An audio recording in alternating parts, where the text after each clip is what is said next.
Hi, I'm Casey Stutzman, and welcome to this month's Insiders Whiteboard workout for December of 2013. This is the final workout for 2013, so I think you're going to enjoy this one. Today we're going to focus on a combination of some strength and some conditioning training. So we're going to kind of start with our strength block in the beginning. We're going to finish with our conditioning set towards the end.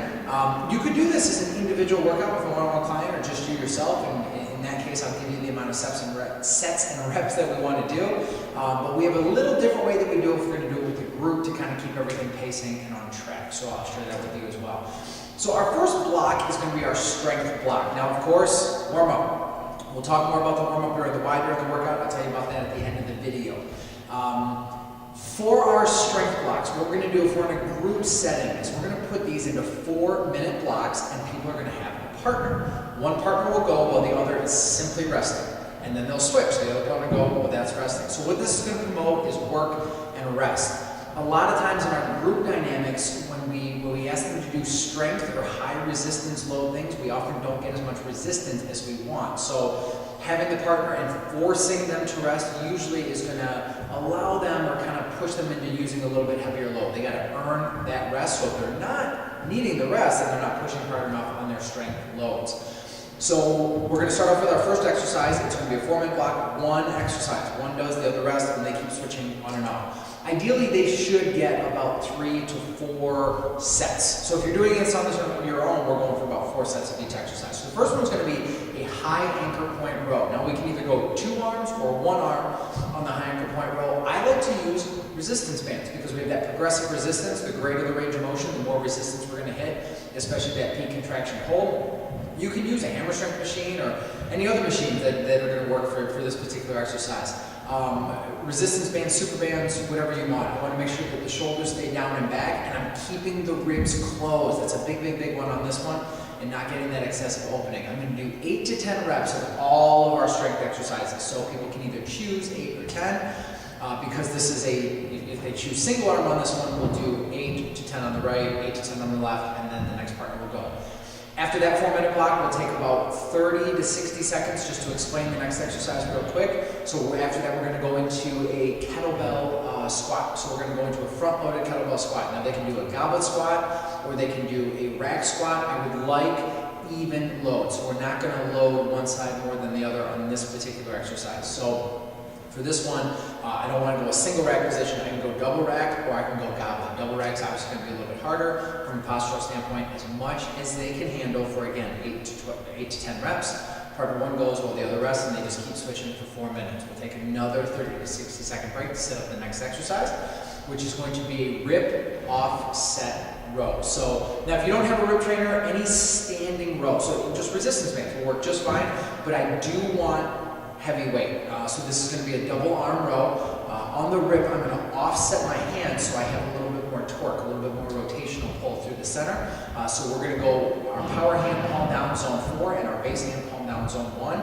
Or we can move that power hand into zone 3 or zone 2. I'm going to do 8 to 10 on the right, 8 to 10 on the left. Making sure that the feet are wide enough that I got a solid stance, bracing to the trunk, moving back so I get a lot of pull, a lot of resistance on that cord. Maybe some of your people are ready for a heavier cord on the rib trainer for this particular exercise. And then we're going to finish up our last strength exercise. We're going to go into either a TRX chest press or a TRX push-up. Now the TRX chest press is going to be a little bit more unstable through the shoulders. The push-up, obviously, we have to be comfortable with that plank position, whereas one of the benefits of the chest press is that we can vary it a little bit more easily. So the chest press will be hands in the handles, feet planted on the ground. TRX push-up is going to be feet suspended, hand planted on the ground. So more of just a suspended push-up, 8 to 12 reps. This is a good one for you have your partners. Both partners will have their feet in the suspension trainer simultaneously, so they don't have to waste a lot of time getting one out and getting the next in. When they rest, they'll just set straight down on the ground. So after that, we're going to take a little bit of an extended break. So that finishes up our strength bout. Okay? We're looking for high tension loads, high resistance on every single rep of every single exercise, not just quickly going through the motions. We'll take a little bit of extended break while we set up the next complex, which is going to be 6 to 8 minutes. You call, maybe you have a little bit more time or a little bit higher advanced level group, you want to give them 8 minutes. keeping in mind that the longer this goes, the more fatigue, the more things are going to start to fall apart. So if they're already falling apart from the first block, maybe keep it shorter end on the 6-minute mark. This is going to be 4 exercises. This is just boom, boom, boom, back to back to back to back to back. No stopping, no resting, go. So kind of AMRAP style, right? Exercise 1, 2, 3, 4, 1, 2, 3, 4, as many rounds as they can do in the set period of time. But of course, we're always going to be focusing on quality and on function. This we're going to do 12 to 15 reps of every single exercise. So much higher volume and much more endurance oriented. We're going to go sprinter starts on the suspension trainer, make sure they're fully lengthened with the straps under the arms, 12 to 15 on each leg. After that, we're going to go back to the rip trainer.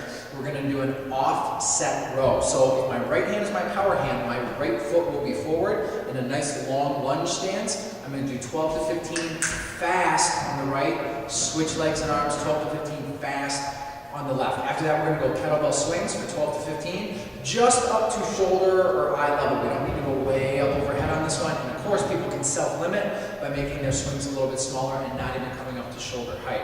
And then finally, we're going to go back to the rip trainer and we're going to finish with the offset press. So same thing as before, whichever power hand, I want that leg forward. So right hand power hand, right leg forward, left hand power hand, left leg forward. That'll just keep it easy and consistent between the 2 exercises and not confusing for people. We're going to go 12 to 15 on the right, followed by 12 to 15 on the left, and those are fast, so it's push, push, push, nice and quick on those. Same thing with the pulls, they're going to be nice and quick. And that's it! So we got 6 to 8 minutes there, and then you're going to break them down, cool them down, and send them on their way. So nice combination of high tension loads and strength in the beginning, and then finish up and finish that bad boy off with some high intensity conditioning work towards the end. So be sure to check out the why behind the workout this month. As always, during the why behind the workout, we're going to spend more time talking about the warm-up. How should we warm them up? What type of exercises? All that fun stuff. You can also ask questions. That is a huge part of the why behind the workout. It is an interactive hangout on Google where we ask questions and have conversation. Why'd you choose this? Why'd you do that? I do want to talk about coaching and cueing a variety of these different exercises when we get into the why, so we are going to talk about those things there. And for the first time, if you can't make the live hangout, no big deal. Email me.